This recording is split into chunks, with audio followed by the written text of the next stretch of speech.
When we try to learn a new skill or try to gain knowledge about a specific subject, we follow a guideline or a system, which demands that we pay attention to the subject to fully understand it. Our mind becomes curious to know the where, how and what of it. When we pay attention to the minor details, that minor point itself gains value.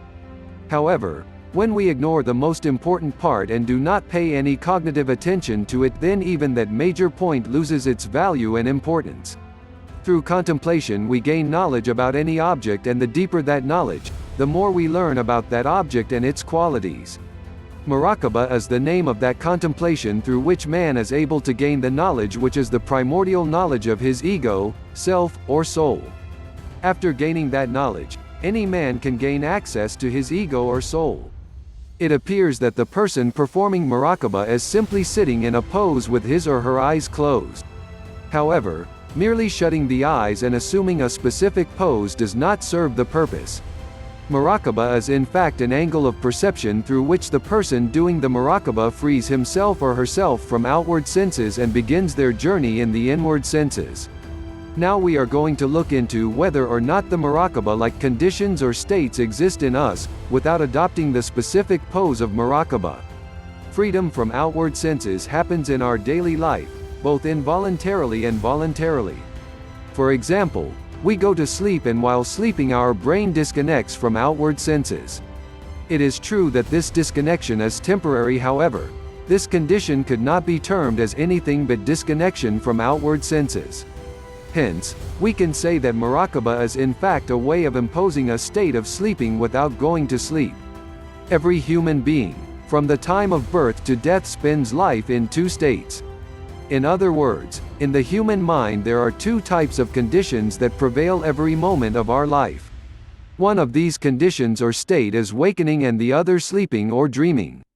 In the wakening state, they are trapped in time and space, while during dreaming they are free from the confines of spatio-temporal limitations. This freedom of time and space is sought through Muraqaba by converting the state of sleeping or dreaming into an awakened state.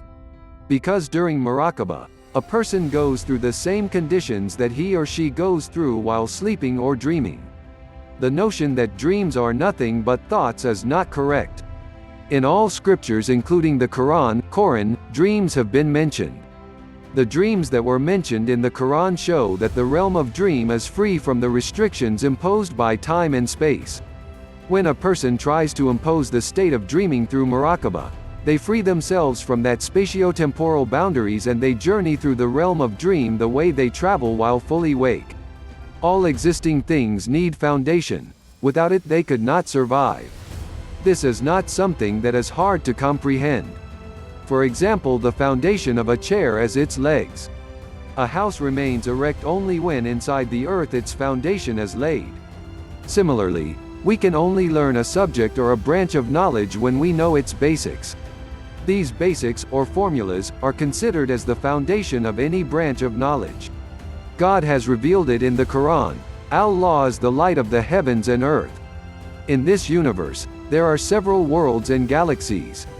The essence and reality of God is something only God knows, or those with whom He has shared His secrets. How much of this information God has shared with His chosen servants is not our concern.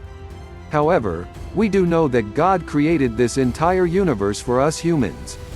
It is stated on several occasions in the Quran that the foundation of this universe is the light Nur of God. Based on this fact, it is imperative that man and all of his abilities be centered on one foundation. It is our daily observation that not all of our actions, motions, whims, thoughts, imaginations, and feelings are dependent on the body of bones and flesh.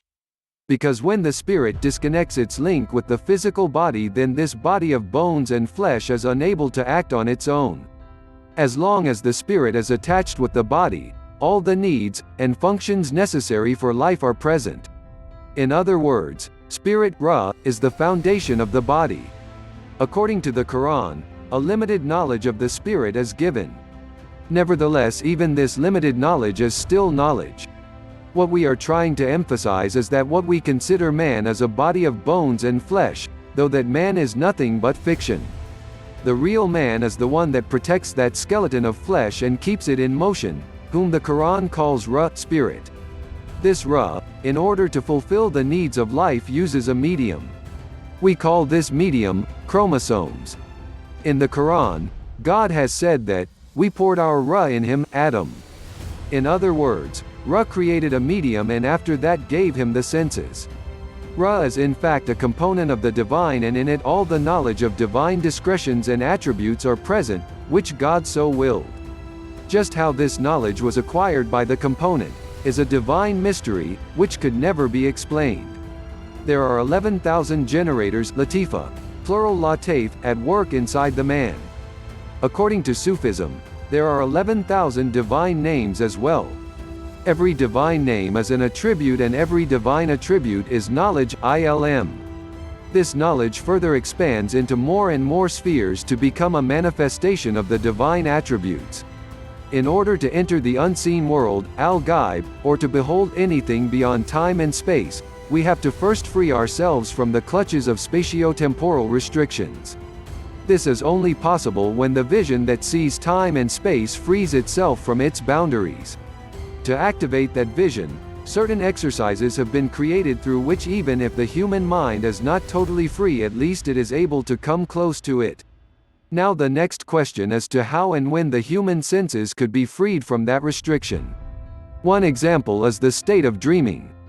Sleeping actually is getting freedom from the diurnal senses, which are time and space. When we go to sleep, then our senses are transferred to a realm where the state of time and space do exist, but not in the chronological order in which we spend our life. The second way is that while awake, human mind could focus on any object with full concentration. For example, when we read an interesting book, we often lost track of the time. When we finally look at our watch, we then realize that so much time had elapsed, though we were not aware of it. In the Quran, the event of Moses receiving the Torah is mentioned in the following verse, "And we promised Moses 30 nights and fulfilled it in 40 nights." Day and night are mentioned in Quran in the following verses, "And we enter night into the day and let the day enter into the night. We take the night out of the day and take the day out of the night. We cover the day onto night and night into the day." When we contemplate these verses of Quran, we realize that day and night are in fact two senses. In other words, our life is divided into two senses. One of the senses is day, the other one is night. During the day senses, diurnal senses, restricted with time and space, while during night senses, nocturnal senses, we are free from these restrictions. The divine statement that we promised Moses 30 nights and fulfilled it in 40 nights is interesting. Because Moses did not simply spend 40 nights there, his entire stay was 40 days and 40 nights. It was not that he was spending the nights at the place and coming back during the day. He did spend his entire stay at the mount. Interestingly, God did not mention days in the verse, instead mentions only night.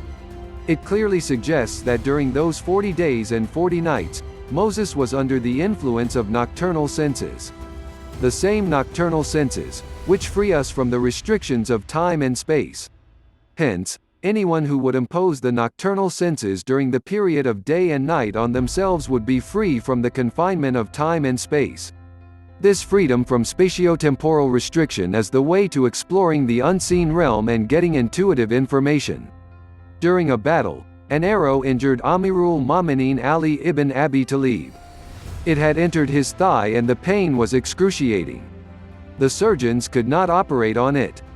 Because of extreme pain, he would not let them even touch it. One of his companions suggested to surgeons that they wait until Imam Ali began his prayer. When Imam Ali began his prayer, the surgeons were able to operate on him without him showing any sign of pain. By the time he was done with his prayers, Imam Ali realized that the surgeon had already performed the surgery and the wound had already been stitched. This event is another example of the negation of time and space. When Imam Ali started his prayers, his senses went from diurnal state into nocturnal state. The moment his mind entered the nocturnal senses, his focus was shifted away from the diurnal senses, restriction and pain. The foundation of spirituality is based on the reality that man has two senses, two brains, and two lives. Just like the two sides of a coin, it has two sides. One life is restricted, the other one is free. Constrained life is day, wakefulness, and consciousness. On the other hand, free life is the name of night, joy, peace and the contentment of the heart. To gain that life, the easiest method in spirituality is Muraqaba. Muraqaba is in fact the name of an exercise, effort and the angle of perception. Through it, anyone can enter the nocturnal senses while keeping the diurnal senses active as well.